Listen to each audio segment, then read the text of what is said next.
நான் அவர்கிட்டே சொன்னேன், மூவிலாம் பார்த்ததில்ல, ஃபுல்லா உங்களோட ஃபேன்ஸ் கிளப் வந்து கேட்டாங்க என்ன சொல்றது. அப்படியா? What bro, it's very wrong bro. Aachi badam drink. Aachi badam drink ஒன்னு வாங்குனா ஒன்னு free. MCR Pure Cotton Club, formals and casual shirts. Holidays naale adu namma GT Holidays da, South India's #1 travel brand. ஒரு புக் ஃபங்க்ஷன் நடத்தக்கூடாதுன்னு ஒரு பிரச்சனை ஏன் சார் வருது தமிழகத்துல?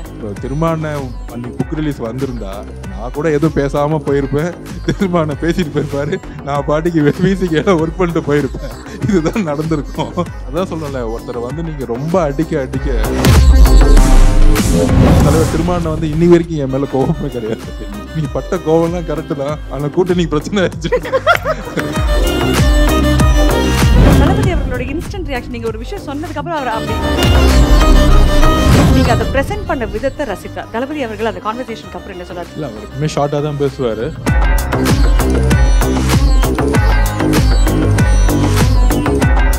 நான் அவர்கிட்டே சொன்னேன், மூவிலாம் பார்த்ததில்ல, ஃபுல்லா உங்களோட ஃபேன்ஸ் கிளப் வந்து கேட்டாங்க என்ன சொல்றது. அப்படியா?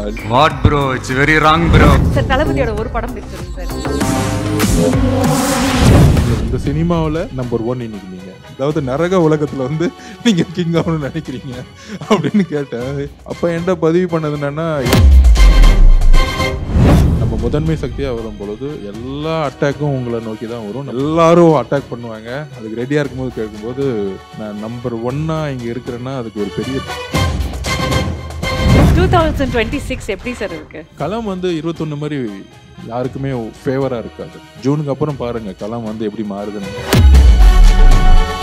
டிசம்பருக்கு முன்னாடி மக்கள் ஒரு புதிய அரசு வரும்னு பேசும் பொருளா, எல்லாரும் பேசும் பொருளா மாறும். ஃபீல்டுக்கு வரதுக்கு முன்னாடியே 20% இருக்கிறாங்க. ஃபீல்டுக்கு வந்துச்சுன்னா களம் மாற்றம் இல்லை, ஒட்டுமொத்த வரலாறு மாறும்.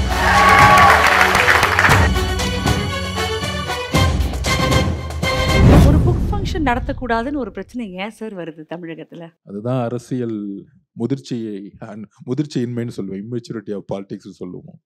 கடந்துட்டு போயிருக்கலாம். அது வந்து ஏன்னா VCK நான் இருக்கும் பொழுது அவர் வந்தால் ரொம்ப நல்லா இருக்கும் அப்படிங்கிற, ஏன்னா அவருக்கு தெரியாமல் இது எதுவுமே நடக்கல. அப்படி வரும்பொழுது அவரோட நிறைய டிஸ்கஷன் பண்ணும்பொழுது, ஆனால் அதுக்கான அரசியல் சூழ்நிலைகள் வந்து மாற்றப்பட்டுச்சு. அவர் வரக்கூடாதுக்கான கால சூழ்நிலைகளை உருவாக்குனாங்க. அப்போ எனக்கான ஒரு கோவம் வந்து, இந்த ஒரு பவர் இருக்கிறவங்க வந்து என்ன வேணா செய்யலாமா அப்படிங்கிற ஒரு கோவம் தான் வந்து ஸ்பீச்சாக மாறுச்சு. மேபி அது பொலிட்டிக்கல் இம்மெச்சூரிட்டின்னு சொல்லலாம், இல்லை இன்செக்யூரிட்டின்னு சொல்லலாம். ஒரு இப்படிலாம் இருந்தால் ஒரு உறவு அழகாக இருந்துச்சுன்னா, எப்பயுமே சொல்லுவாங்க, ஒரு ஆண் பெண் உறவு அழகாக இருந்துச்சுன்னா ஒரு காதல் எங்கே அதிகமாக இருக்குன்னா நம்பிக்கையின் அடிப்படையில்னு சொல்லுவாங்க. யாரையும் வந்து சந்தேகத்து மூலயமாவே பார்க்கக்கூடியது வந்து உறவாகவே இருக்காது. ஒரு காதல்ங்கிறதே, ஒரு அன்புங்கிறது, இல்லை ஒரு உறவுங்கிறது, ஒரு நட்புங்கிறது வந்து எந்த விதமான கேள்விக்கு அப்பாற்பட்டு நம்பிக்கையின் அடிப்படையில் இருக்கணும். அவங்க எதிர்காலத்தில் இப்படி பண்ணுவாங்களா, அப்படி பண்ணுவாங்களா, நம்மளை ஏமாற்றுவாங்களா அப்படிங்கிறது இருந்தால் நம்மளால வாழவே முடியாது.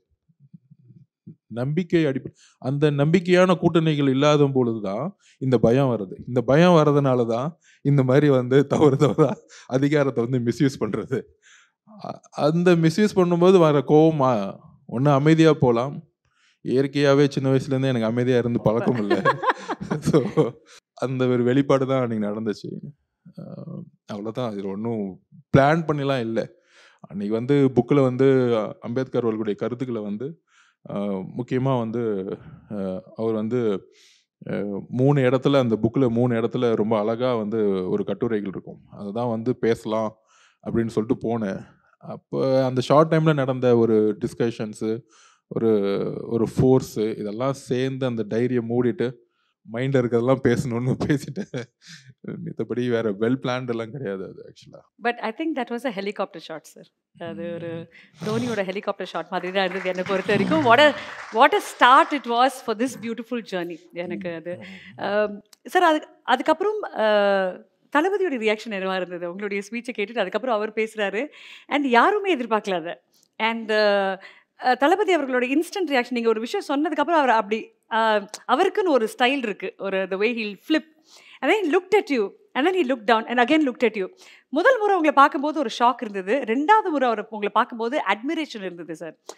அந்த தருணத்தில் அவர் ஒருத்தரை ரசித்தார். அவர் உங்களுடைய ஃபிலாசபியை, உங்களுடைய ஐடியாலஜியை, நீங்கள் அதை ப்ரெசென்ட் பண்ண விதத்தை ரசித்தார். அங்கேருந்து ஒவ்வொரு தடவை நீங்கள் கட்டி பிடிக்கும்பொழுது, நீங்கள் மேடையில் ஒன்றாக இருக்கும்பொழுது அவர் நிஜமாகவே உங்களை ரசிக்கிறாரு, உங்களை ரொம்ப அட்மையர் பண்ணுறாரு, உங்களை நிறைய ரெஸ்பெக்ட் பண்ணுறாருன்றது தெரியுது. அண்ட் ஆஸ் நீங்கள் அப்போ டிவிகேலையும் இல்லை, you are not even a part of TVK. So அவர் உங்களை பார்க்கும்பொழுது அந்த ஒரு ரெஸ்பெக்ட் இருந்ததுங்களா, அது you would earn it instantly. ஏன்னா நீங்கள் சொன்னீங்கல்ல, நான் உண்மையான அரசியல் பேசுகிறேன்னு, அன்னைக்கு அது தெரிஞ்சுது. அது நீங்கள் பேசும்போது இன்னைக்கு நீங்கள் அதை யோசிச்சு பார்க்கும்போது, தளபதி அவர்கள் அந்த கான்வர்சேஷனுக்கு அப்புறம் என்ன சொன்னார், உங்களுடைய ஸ்பீச்சுக்கு அப்புறம் என்ன சொன்னார்? இல்லை, அவர் எப்பவுமே ஷார்ட்டாக தான் பேசுவார். வெல் ஸ்பீச் ப்ரோ அப்படின்னு சொன்னார், நல்லா பேசுனீங்க அப்படின்னு சொன்னார். நிறைய பேருக்கு தெரியாது நாங்கள் ஏதோ ரொம்ப முன்னாடியே பேசிகிட்டு இருக்கோம் அப்படின்னு. அது வரைக்கும் ஒரே ஒரு இன்விடேஷன் வைக்க மட்டும் ப்ரோட்டோகால் படி போகணும். அப்போ ஒரு 10 நிமிஷம் பேசியிருப்போம்.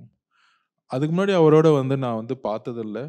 ஏன்னா என்னுடைய வாழ்க்கை என்னுடைய காலேஜ் படிக்கும்போது என்னுடைய நண்பர்களுக்கெல்லாம் தெரியும், என் கூட படித்தவங்களாம். நான் வாழ்க்கையில் சினிமா பார்த்ததே கிடையாது ஆக்சுவலாக. ஸோ சினிமாங்கிற ஒரு அத்தியாயமே என் லைஃப்பில் கிடையாது. ஸ்போர்ட்ஸ் இருக்கும், ஸ்போர்ட்ஸ்லேருந்து மார்னிங் ஈவினிங் விளையாடுவோம். ரொம்ப ரேர் மூவிக்கு போகிறேங்கிறது ஆக்சுவலாக. ஸோ அப்போ சினிமா உலகத்திலிருந்து அப்பாற்பட்டு இருக்கக்கூடிய ஆள் நான். ஒரு குறிக்கோள் என்னன்னா, அம்பேத்கர் மாதிரி, பெரியார் மாதிரி நம்ம ரொம்ப ஒரு ஐடியாலஜிக்கலாக நம்ம சமூக சேவை செய்யணும் அப்படிங்கிற ஒரு விஷயம் சின்ன வயசுலேருந்தே உருவாயிருச்சு ஆக்சுவலாக. அப்போ நான் அந்த பயணத்தில் தான் அதிகமாக இருந்துகிட்டே இருப்பேன். அப்போ நமக்கு ஓகே, வாழ்க்கைக்கு பிஸ்னஸ் தேவை. ஏன்னா நம்ம எலெக்ஷன்லையோ இல்லை நாளைக்கு கவர்மெண்ட்டில் வந்துட்டாலோ கரப்ஷன் பண்ணக்கூடாது. ஸோ நமக்கான தேவைகளுக்கு ஒரு பிஸ்னஸை உருவாக்கிக்குவோம். அப்போ பிஸ்னஸ் வேலை நிறைய இருக்கும். அங்கேருந்து பொருளாதாரத்தை உருவாக்கணும். அதோடு சேர்ந்து அரசியல் ஒர்க்கு, எலெக்ஷன் கேம்பெயின் பண்ணணும், ஸ்போர்ட்ஸ் அட்மினிஸ்ட்ரேட்டராக இருக்கும். இந்த 3 வேலையும் கலந்து வரும்பொழுது அதான் சொன்னேன், சின்ன வயசுலேருந்து அந்த என்டர்டெயின்மெண்ட் ஜோன் பக்கமே போனது கிடையாது. விளையாட்டுக்குள்ளேயே எங்களுக்கு டைம் கரெக்டாக இருக்கும். மேட்ச் விளையாடுவோம். மேட்ச் விளையாண்ட பிறகு நீங்கள் சொன்னீங்களே, அந்த விளையாண்டு மெடல் எடுக்கும்பொழுது எனக்கு ஒரு சிரிப்பு வரும். அதுதான் எங்களுக்கான ஒரு விளையாட்டு வீரனுக்கு என்ன இருக்கும். கடுமையாக விளையாடுவோம். தமிழ்நாடு ஜெயிச்ச பிறகு ஒரு கோல்டு மெடல் எடுக்கும் பொழுது அப்போ ஒரு ஒரு ஒரு இத்தனை மாதம் நம்ம கஷ்டப்பட்டோம், நம்ம வெற்றி பெற்றுட்டோம். யாராலையும் முடியாதுன்னு சொன்னாங்க, நம்ம செஞ்சு காமிச்சிட்டோம். அன்னைக்கு அங்கே தான் எனக்கு ஒரு சிரிப்பு வரும் ஆக்சுவலாக. அது அதே மாதிரி விகடன் மேடையில் இதெல்லாம் நடத்தி காமிக்கவே முடியாதுன்னு சொன்னாங்க, நம்ம நடத்தி காமிச்சிட்டோம். இது ஒரு விளையாட்டு வீரனுக்கு இருக்கக்கூடிய ஒரு ஒரு ஒரு சந்தோஷம். ஸோ அங்கே தான் அந்த ஜோனோட முடிஞ்சிடும். ஸோ அப்படி தான் கனெக்ட் ஆகணும். இன்ஃபேக்ட் நான் அவர்கிட்டயே சொன்னேன், நான் மூவிலாம் பார்த்ததில்ல, ஃபுல்லாக உங்களோட ஃபேன்ஸ் கிளப் கேட்டாங்கன்னு என்ன சொல்கிறது, அப்படியா நீங்கள் சாட்டர்டே சண்டே கூட பார்க்க மாட்டீங்களா அப்படின்னு கேட்டார். இல்லை, சாட்டர்டே சண்டே கூட நாங்கள் விளையாண்டுட்டு தான் இருப்போம், நாங்கள் ஒரு விளையாட்டு உலகத்துலேருந்து வந்தோம் அப்படின்னு சொன்னோடனே அப்படி கேட்டுக்கிட்டாரு அவர். ஆக்சுவலாக இப்படிலாம் இருப்பீங்களான்னு. இல்லை, பொதுவாக விளையாட்டு வீரர்கள் நாங்கள் கொஞ்சம் அப்படி தான் இருப்போம். நம்ம மேபி நான் அப்படி இருந்திருக்கேன் நான். ஸோ அதனால் அதெல்லாம் பகிர்க்கும்போது நம்ம பேசின அரசியல் அவருக்கு ரொம்ப உள்வாங்கிட்டார். அது ரொம்ப பிடிச்சிருந்துச்சு அவருக்கு. ஸோ இந்த பிரச்சனை நான் ஒரு பார்ட்டிலேருந்து வெளியே நான் வந்த பிறகு அவர்கிட்ட ஒரு மீட்டிங் ஆகட்டும், எந்த விதமான ஒரு இது இல்லாமல் உங்களுடைய குறிக்கோளும் நம்மளுடைய குறிக்கோளும் நம்ம பயணத்தை ஆரம்பிப்போம்னு சொல்லிட்டு அவர் டக்குன்னு ரொம்ப டக்குன்னு எல்லாம் ஸ்பீடாகவே நடந்துச்சு. எல்லாமே சொல்ற மாதிரி பிளான் பண்ணாங்க, இது பண்ணாங்க, அதெல்லாம் கிடையவே கிடையாது. அன்னைக்கு நான் அன்னைக்கு புக் ரிலீஸ் வந்திருந்தா நான் கூட எதுவும் பேசாம போயிருப்பேன். திரும்ப பேசிட்டு போயிருப்பாரு, நான் பாட்டிக்கு வீசிக்கு ஒர்க் பண்ணிட்டு போயிருப்பேன். இதுதான் நடந்திருக்கும். என்ன ஃபுல் கவர்மெண்டோட மெக்கானிசம் ப்ரெஷர் பண்ணும் பொழுது எனக்கான அதான் சொல்றேன்ல, ஒருத்தரை நீங்க ரொம்ப அடிக்க ஒரு ரொம்ப ஆகச்சிறந்த அடிமை கூட எந்திரிச்சு டக்குன்னு நான் செத்தாலும் பரவாயில்லடா அப்படிங்கிற மாதிரி எந்திரிச்சு நிடுவாங்க. அப்படிதான் பல வரலாறுகள் உருவாச்சு. ஆக்சுவலா யாருமே பண்ண முடியாத பெரிய பெரிய மன்னர் குடும்பங்கள்லாம் அப்படிதான் வீழ்ந்துச்சு. அப்படி அமைதியா இருந்ததெல்லாம் போதும்னு சொல்லிட்டு ஒரு கோவத்துல இதுதான் ஆனதுதான் ஆக்சுவலா. அதுல தலைவர் திருமாவளவன் இன்னைக்கு வரைக்கும் என் மேல கோபமே கிடையாது. நீ பட்ட கோவம்லாம் கரெக்டு தான், ஆனா கூட்டணி பிரச்சனை ஆயிடுச்சுன்னு சொன்னாங்க. ஸோ அவருக்கு எனக்கு எந்த விதமான முரண்பாடுகளும் கிடையாது. இப்ப கூட திட்டிட்டு தான் இருப்பாரு கவர்மெண்ட். ஆக்சுவலா அதுதான் சொல்லுவேன், நீங்க திட்டா எதுவும் பண்ண முடியும், நான் திட்டலாம் மட்டும் பெருசாகிறாங்க அப்படின்னு. அது இப்போ இங்கே சேர்ந்த பிறகு ஜெனரல் செக்ரட்டரி ஆன பிறகு அங்கே போகும்போது ரொம்ப சந்தோஷமா பேசிட்டு இருந்தாரு ஆக்சுவலா. அதுதான் அவருடைய பக்குவம்.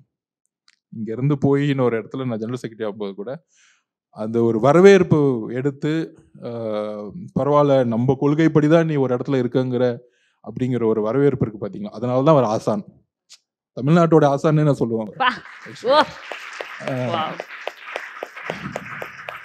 அந்த மாதிரி ஒரு ஒரு தலைவரை பார்த்ததில்லை நான். ஸோ அதை வந்து நம்ம வந்து உள்வாங்க முடியும். ஸோ அதனால வந்து இதுதான் அவர்கிட்ட நிறைய கற்றுக்கலாம். ஸோ நம்ம இந்த இடத்துல இப்படி ரியாக்ட் பண்ணுறாரு. சில பேர் வந்து ஒருத்தரை அழிக்கணும், ஒரு நெகட்டிவாக பேசணும் அப்படின்லாம் இல்லாமல் வெளியே போனாலும் அவர் முன்னேறணும், வளரணும், வளர்ந்து என்ன பண்ணணும், நம்மளுடைய பெரியார் கொள்கைகளையும் அம்பேத்கர் கொள்கையும் நீங்கள் தான் முன்னெடுத்து சொல்லணும் அப்படிங்கிற ஒரு பக்குவத்தோடு நமக்கு வந்து ஒரு ஒரு விஷயத்த பதிவு பண்ணுறாரு பார்த்தீங்களா. அதுதான் அவர் வந்து சிஎம்மாக கூட இல்லாமல் இருக்கலாம், ஆனால் என்ன பத்திரிக்கை சிஎம்முக்கு மேலே அவர். ஆதவ் அர்ஜுனான்னு பார்க்கும்போது ஒரு political strategist, you've made a whole political change in Tamizhagam. அதை பார்த்துருக்கோம்.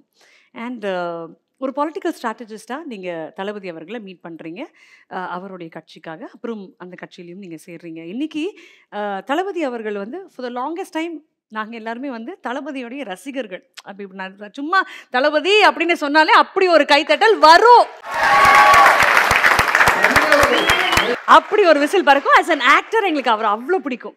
சடனாக அவர் அரசியல்னு அனௌன்ஸ் பண்ண உடனே எங்களுக்கு ரொம்ப சந்தோஷம், இப்படி ஒரு லீடராக எங்களுக்கு வரப்போறாரு அப்படின்ட்டு. பட் நீங்கள் சினிமாவே பார்த்ததில்லைன்னு சொல்லி எனக்கு ஒரு பெரிய ஹார்ட் அட்டாக் வெடிஞ்சிடுச்சு நெஞ்செல்லாம்.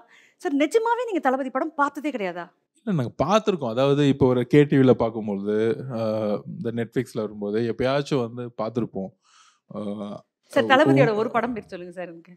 நான் அவர்கிட்ட சொல்லும்போது அந்த ஸ்போர்ட்ஸ் மூவி ஒன்று வந்துச்சு ஆக்சுவலாக, பிகில். அதை நான் அவர்கிட்ட சொல்லும்போது அந்த படத்தை பார்த்தோம். ஏன்னா நீங்கள் யாரெல்லாம் போட்டு அடிச்சிங்களோ அதே மாதிரி அசோசியேஷன் வந்த பிறகு நான் நிறைய பேர்த்து அடித்தேன் ஆக்சுவலாக. அசோசியேஷன் பிரசிடென்ட் ஆன பிறகு, இந்தியாவோட பிரசிடென்ட் ஆன பிறகு இந்த மாதிரி கிளீனப் வேலை தான் பண்ணிக்கிட்டு இருக்கேன். எல்லாம் ஃபெடரேஷன் அசோசியேஷன் தான் நிறைய பிரச்சனைகள், விளையாட்டு வீரர்கள் வீராங்கனைகளுக்கு. நான் வந்து விளையாட்டு வீரனாக இருந்ததுனால, ஸ்போர்ட்ஸ் மேனாக இருந்ததுனால, இப்போ இருக்கிறதுனால எல்லா பிளேயர்ஸுக்கும் இன்னைக்கு காலில் கூட அவங்களோட விளையாண்டுட்டு இருப்பேன். ஒரு பிரசிடென்ட் ப்ரோட்டோக்காலு அப்படிலாம் இருக்கவே கூடாது. அவங்களோட மேட்ச் விளையாண்டுட்டு இருப்பேன். பாய்ஸ் டீம் கூட விளையாடுவேன், கேர்ள்ஸ் டீம் கூட விளையாடுவேன்.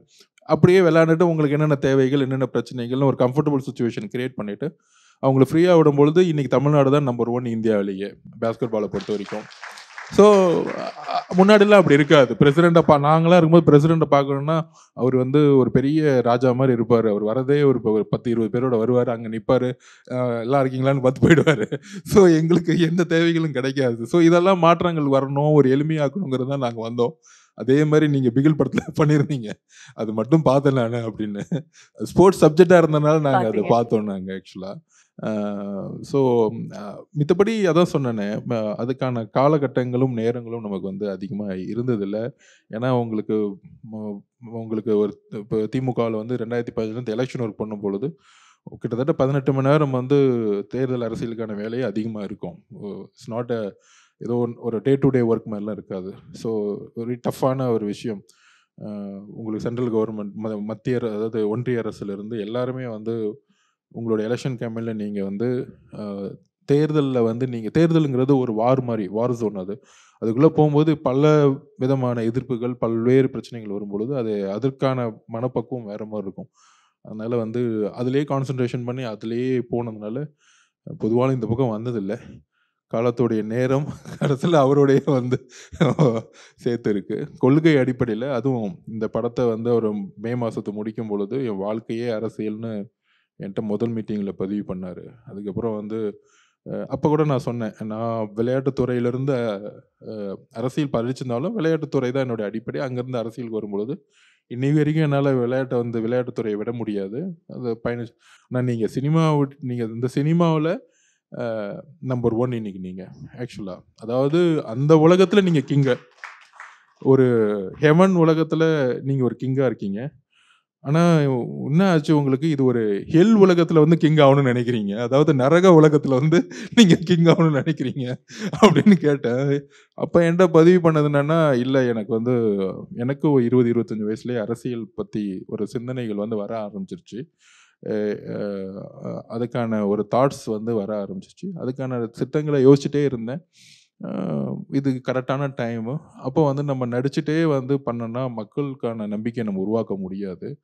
ஸோ அதனால தான் நான் வந்து நம்பர் 1 இருந்தாலும் எல்லாத்தையும் தூக்கி போட்டு இதோட மே மாதத்துக்கு அப்புறம் எனக்கு வந்து சினிமாவே இல்லை. அதுக்கான தொழிலும் கிடையாது, அதுக்கான பொருளாதாரமும் கிடையாது. நம்ம வந்து கொள்கை ரீதியான ஒரு உண்மையான அரசியலை உருவாக்கணும்னு சொல்லும்போது தான் நான் கனெக்ட் ஆனேன். ஸோ அதுக்கான பயணத்தை வந்து ஆரம்பிச்சிட்டோம். அற்புதம் சார். ஒரு பொலிட்டிக்கல் ஸ்ட்ராட்டஜிஸ்டா லீடர் தளபதியை, பாலிட்டிஷியன் அரசியல்வாதி தளபதி அவர்கள்கிட்ட ரொம்ப பிடித்த அம்சங்கள் இதுதான்.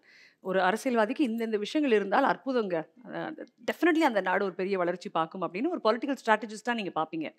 அப்படி நீங்கள் பார்த்த விஷயங்கள் தளபதி கிட்ட என்னென்ன? இல்ல, அவர் வந்து உண்மையா ஒரு விஷயத்த செய்யணும்னு நினைக்கிறாரு. அவரு கருத்துக்கள பொதுவா சொல்லுவாங்க, அவருக்கு அரசியல் தெரியுமா? அ கொள்கைகள் தெரியுமா? அப்படின்னு. அதான் நான் எப்பவுமே மேடையிலே சொன்னேன். கொள்கைகளை ரொம்ப பேசக்கூடிய தலைவர்கள் கொள்கைப்படி நடக்கிறதே கிடையாது. அது எலெக்ஷன் முடிஞ்ச உடனே கொள்கைப்படி நடக்கிறதே கிடையாது. அப்ப இவரு பேசினது என்னன்னா, நம்ம என்ன கொள்கை வச்சோமோ அதை என்னைக்கும் நம்ம மாற்ற மாட்டோம். பொதுவாவே எல்லா அரசியல்வாதிகளும் சொல்றதுன்னு நம்ம எடுத்துக்கிட்டா கூட, இவரு வந்து அதுல ஒரு உறுதியா இருக்கிறத நான் பார்த்தேன் நானு. டே டு டே ப்ரோகிராம்ல எப்படியும் மார்னிங்லேருந்து எந்திரிச்சு நைட்டு அவர் தூங்குற வரைக்குமே தொடர்பில் இருந்துகிட்டே இருப்பார். அதாவது இன்னைக்கான அரசியல் என்ன, அந்த அரசியலுக்கு நம்ம என்ன பதில் கொடுக்கணும், இன்னைக்கு பட்ஜெட் நடந்துட்டு இருக்குன்னா அதுக்கு என்ன பதில் கொடுக்கணுங்கிறத இப்போ நம்ம என்னதான் சொல்றதோட அவர் ஒரு இன்புட்டை உடனே ரெடி பண்ணி உடனே எங்களோட டிஸ்கஷனில் வந்து டக்குன்னு வந்துருவார். அந்த மாதிரி எவ்ரி மினிட் அந்த பாலிசி வைஸாகவும் சரி, இன்னைக்கு இருக்கக்கூடிய அரசியலும் சரி, ஃபுல்லாக வந்து ஃபாலோ பண்ண ஆரம்பிச்சிட்டாரு. எல்லோரும் சமம்ங்கிற ஒரு அரசியலை உருவாக்குவோம், அவ்வளோதான் அவருடைய பேஸு. நல்ல ஒரு பொருளாதாரத்தை உருவாக்குவோம், இளைஞர்களுக்கான ஒரு புதிய பொருளாதாரத்தை உருவாக்கும் அப்படிங்கிற ஒரு விஷயம்ங்கிறது தான் அவருடைய சிந்தனையாக பார்க்குறேன். சிம்பிளாக இருக்கலாம், ஆனால் அது இதுதான் இன்னைக்கு தேவையான காலகட்டம். அவர் சொன்ன மாதிரி தான், உண்மையாக உணர்ச்சி பூர்வமாக மக்களுடைய பிரச்சனைகளை நம்ம அணுகணும். ஆனால் இன்னைக்கு வந்து ஒரு எல்லாமே ஒரு நாடகமாகவும் ஒரு நடிப்பாகவும் இருந்துட்டு இருக்கு. அதை வந்து நம்ம மாற்றணும் அப்படிங்கிற ஒரு சிந்தனை அவருக்கு இருக்கு. எல்லாமே ஒரு சிந்தனை ரீதியாகவும் கொள்கை ரீதியாகவும் கனெக்ட் ஆயிருக்கும். மாற்றங்கள் வரும்.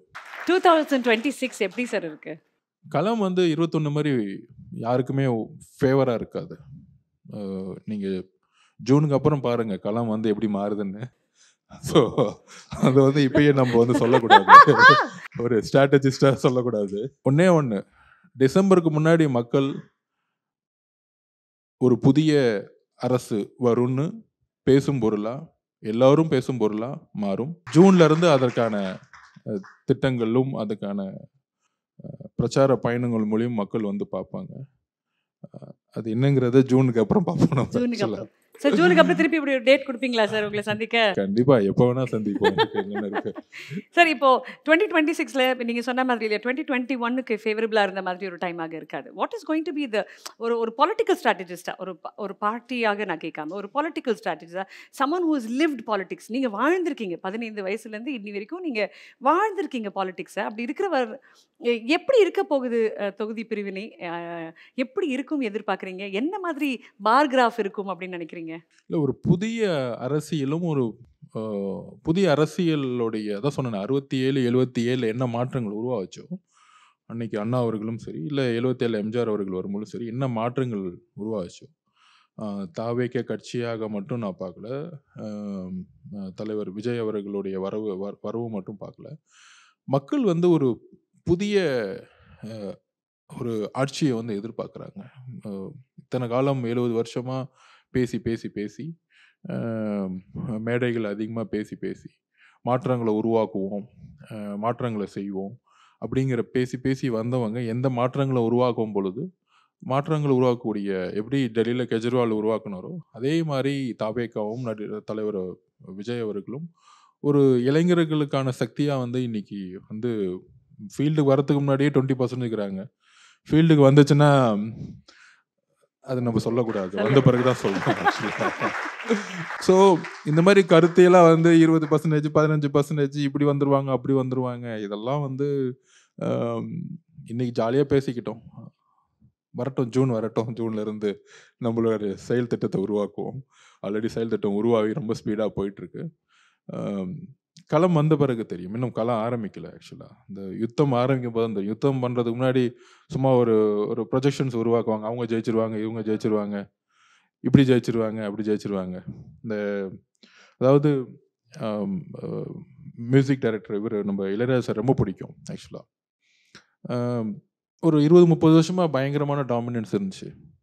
அவருடைய இசையை மீறி எதுவுமே கிடையாது.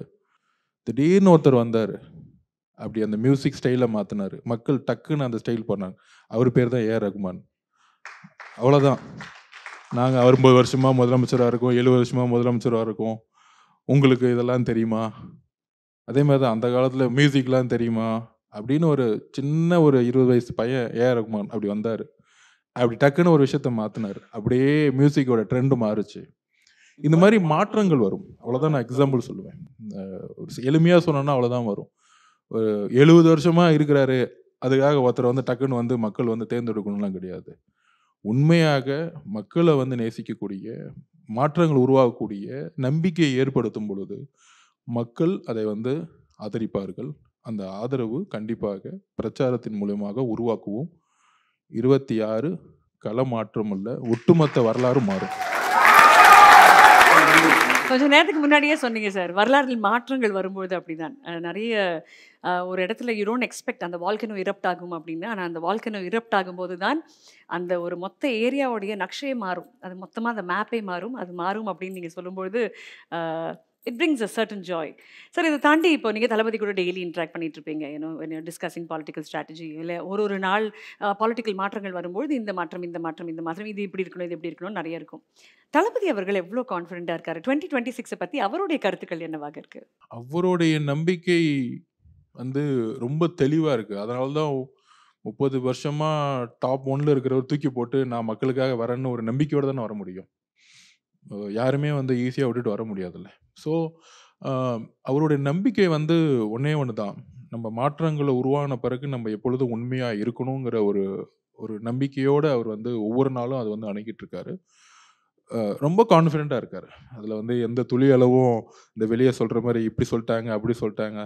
அவர் வந்து எப்பவுமே சொல்லுவார், நான் பேசும்போது சொல்லுவேன், நீங்கள் ஆல்ரெடி பவரில் இருக்கிற 2 கட்சிகளை தாண்டி நம்ம முதன்மை சக்தியாக வரும் பொழுது எல்லா அட்டாக்கும் உங்களை நோக்கி தான் வரும். நம்ம அன்காம்ப்ரமைஸ்டாக நம்ம போகும்பொழுது எதிர்கட்சி, ஆளுங்கட்சி, ஒன்றியத்தில் இருக்கக்கூடிய கட்சி எல்லாரும் அட்டாக் பண்ணுவாங்க. அதுக்கு ரெடியாக இருக்கும்போது கேட்கும்போது நான் நம்பர் 1 இங்கே இருக்கிறேன்னா அதுக்கு ஒரு பெரிய திக் ஸ்கின் வேணும். இப்படி காமிச்சு இப்படி காமிச்சார், எனக்கு ரொம்ப திக் ஸ்கின் இருக்கு, என்ன வேணா திட்டுட்டோம். நம்ம திட்டுறதுக்கு பதிலாக தான் சொல்லணும். நம்ம திட்டுறதுக்கு பதில் கொடுக்காம மக்களை நோக்கி நம்ம போவோம். மக்களுடைய பிரச்சனைகளை நம்ம வந்து எடுத்து சொல்லுவோம். எடுத்து சொல்றதோட மட்டும் இல்லை, அது எப்படி தீர்ப்புங்கிறதுக்கான அறிவையும் நம்ம வந்து மக்கள்கிட்ட சொல்லுவோம். நம்ம வந்த பிறகு அது சரி செஞ்சிட்டோங்கிற உறுதியை நம்ம கொடுப்போம். அந்த ஒரு பாஸ்ட், ப்ரெசன்ட் அண்ட் ஃபியூச்சர் 3யுமே உள்வாங்கி ரொம்ப தெளிவாக இருக்கிறாரு. அது என்ன தெளிவுங்கிறது உங்களுக்கு அவருடைய கமிட்மெண்ட் முடிஞ்ச பிறகு தெரியல இருக்கும். ஆச்சி பாதாம் ட்ரிங்க். ஆச்சி பாதாம் ட்ரிங்க் ஒன்னு வாங்கினா ஒன்னு free. MCR Pure Cotton Club formals and casual shirts. Holidays nale adu namma GT Holidays da, South India's #1 travel brand.